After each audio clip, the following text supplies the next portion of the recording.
Step 9 is to create your productivity plan. You can't really have sustainable success as a freelancer if you're absolutely not productive and you just don't get things done. You have to get things done to keep the ball moving in your freelance business. So that's why we want to create a productivity plan. I even encourage you to create your weekly plan. I've always done this Sunday evening. You may do it Friday. You may do it Monday morning, but have a plan so you know exactly what you're doing starting on the beginning of the week. So you want to build your weekly productivity plan. The first step is to pick a time to build your plan each week. Like I said, Friday afternoon, Sunday evening, Monday morning, pick the same time, take 15 minutes and map out your priorities for the week.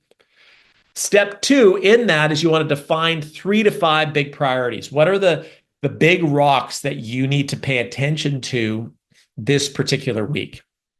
Step 3 is to create a simple weekly time block schedule. So block out your time in chunks that you will batch your time for admin tasks or for taking certain breaks or client work or even marketing. You've got your marketing blocks. You might even have your learning blocks at Freelance University.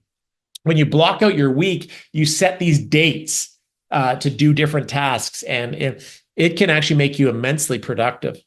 Step 4 is to plan for flexibility. Obviously, life happens, and so you build in buffer time each day to handle surprises.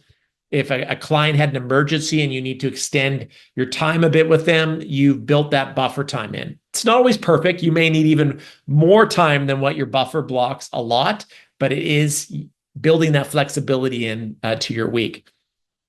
And then at the end of the week, step 5 is to do a weekend review. And you ask these questions. What went well? What was accomplished this week? Celebrate your wins. What didn't go as planned? Learn from your mistakes, adjust for next week. And then what did you learn about your time management? Maybe you saw some of your pitfalls or some things that you need to work on. And so by being mindful of them, you could be even better on a productivity basis next week. So we need a productivity plan to get all the things that we need to accomplish with our clients and in our business.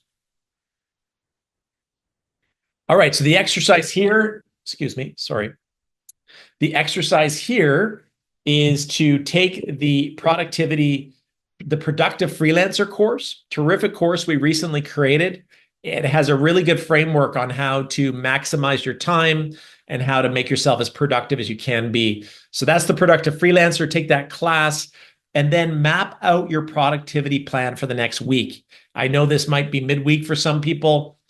You might be watching the replay later. It might be at a different time, but look to your next week and look to start fresh with a productivity plan. Okay, so that's step 9.